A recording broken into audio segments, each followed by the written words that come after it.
Quiet letters. Kusum Agarwal. A NVI was one of those children who never raised her hand in class, even when she knew the answer. She didn't speak much at home either, but her eyes said a lot. Her mind was tender and sensitive. She would talk to flowers, but not to people. She often felt as though something was stuck in her heart. If she couldn't speak her thoughts, where was she supposed to keep them? One day, a lesson in class introduced the topic of letter writing.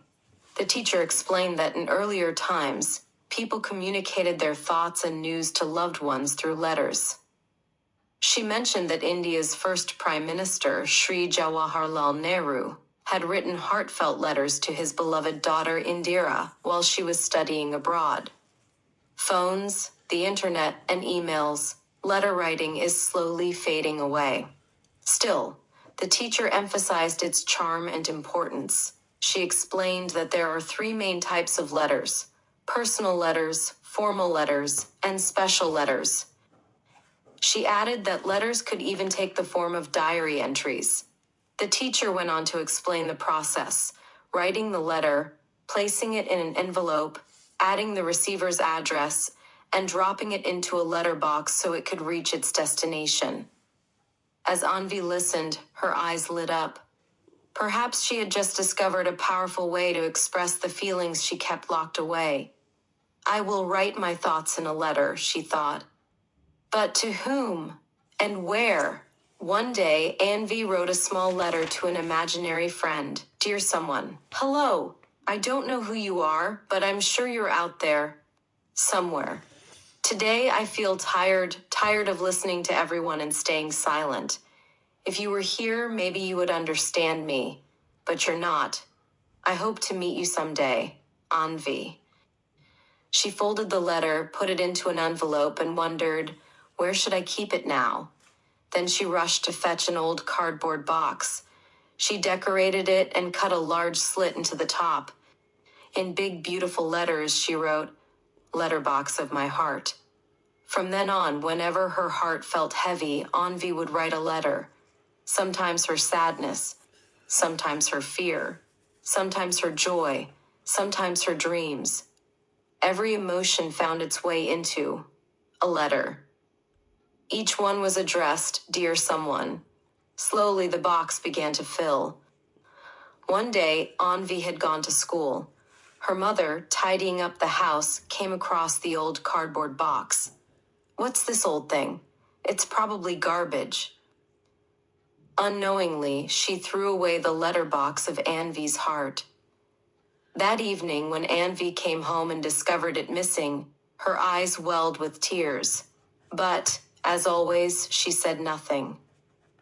Meanwhile, Uncle Raymond, the local junk collector, was sorting through the items. He found the box oddly special. Its top had been cut with care, like a real letterbox. Curious, he opened it and found it filled with sealed envelopes. He picked one up and read, "Dear someone." One letter led to another and another. Inside were the pure emotions of a little girl, her soft sorrows, quiet joys, and fragile dreams. Uncle Raymond was well-read himself, though poverty had taken books away from him long ago. Now, he thought, this is a book, a real book. Everyone should read this. Weeks later, a small book was published in the city, titled Dear Someone, The Quiet Letters of a Girl, author anonymous, presented by Raymond Kabadi. The book was praised in newspapers. Schools began to teach it. Eventually, a copy reached Anvi's school. When the teacher read the first letter aloud, Anvi's eyes filled with tears. It was her letter, her words. September 1st, 2025. Her letters hadn't been lost. They'd been published, photographed, and printed exactly as she had written them. Her mother, too, saw the book in the market. She recognized Anvi's handwriting immediately. She hugged Anvi tightly. For the first time, Anvi spoke without fear. "Mother, I'll keep writing, not just letters, but maybe books one day." Her mother smiled and said, "Yes, always write. Whatever the heart can't say aloud, let it flow into words. You never know, some stranger might read them and understand you.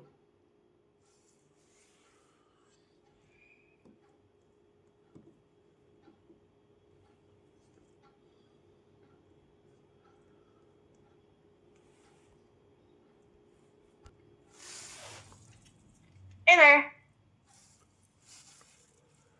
What is the meaning of her eyes welled WELLED with tears? Absolutely, and I'll keep it at this gentle pace. When we say her eyes welled with tears, you just mean that her eyes started to fill up with tears.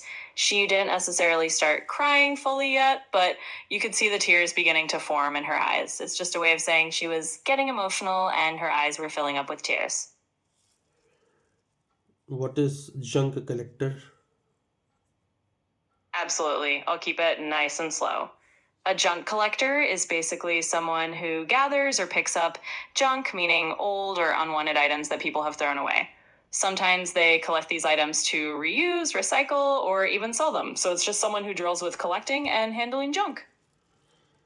When I say something oddly special, what does it mean?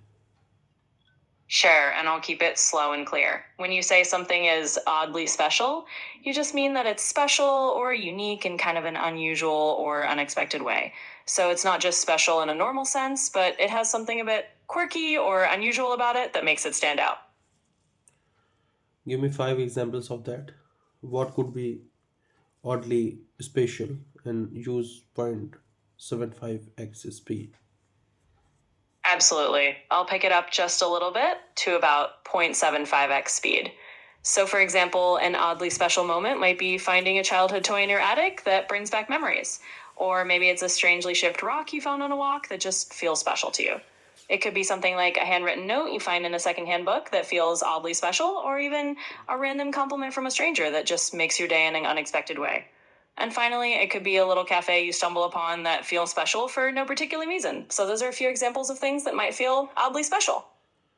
Now repeat all this in 0.75x speed. Of course, I'll repeat that at a slightly slower pace. So, an oddly special moment might be finding a childhood toy in your attic that brings back memories, or maybe it's a strangely shaped rock you find on a walk that just feels special to you. It could be a handwritten note you discover in a secondhand book that has a unique personal touch, or maybe it's a random compliment from a stranger that just makes your day in an unexpected way.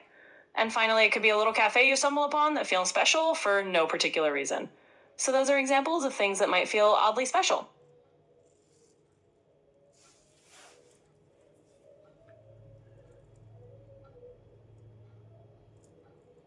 Uncle Rahman was well read himself, though poverty had taken book away from him long ago. What does it mean? Absolutely, and I'll keep it nice and steady. When we say that Uncle Rahman was well read himself, it means he was very knowledgeable and had read a lot of books in the past.